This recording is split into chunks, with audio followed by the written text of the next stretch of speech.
బట్టి అండ్ వాళ్ళ daily routine works బట్టి చాలామందికి ఇది అవుతుంది. బట్ దాన్ని ఏంటంటే ఎంత తొందరగా వీలైతే అంత తొందరగా అవగాహన తెలుసుకొని దాన్ని నిర్ధారిస్తే ఖచ్చితంగా సక్సెస్ అనేది ఉంటుంది అనమాట.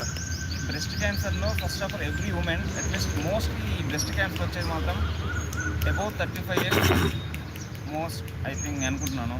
ఈ 35 ఇయర్స్ వాళ్ళు కదా, ఈ 35-40 ఈ వీళ్ళు ఎవ్రీ 3 months కానీ 6 months కానీ మ్యామోగ్రఫీ అని ఒక టెస్ట్ ఉంటుంది. ఆ టెస్ట్ చేయించుకోవడం వల్ల వీళ్ళకి మోర్ యూజ్ ఏమైనా ఉందంటారా? అంటే యాక్చువల్లీ సమ్ టైమ్స్ ఏంటంటే వాళ్ళకి సిమ్టమ్ వస్తే కానీ ఎక్కడో పెయిన్ వస్తే కానీ వాళ్ళు చెక్ చేయించుకోరు, ఏదో అవుతుందండి. అది కూడా మ్యామోగ్రఫీ వల్ల చాలా తెలుసుకోవచ్చు. మ్యామోగ్రఫీ చేయించుకుంటే ఏంటి అంటే వాళ్ళు దాని ద్వారా వాళ్ళకి ఏమవుతుంది వాళ్ళకి బ్రెస్ట్లో అనేది క్లారిటీ అనేది తెలుస్తుంది.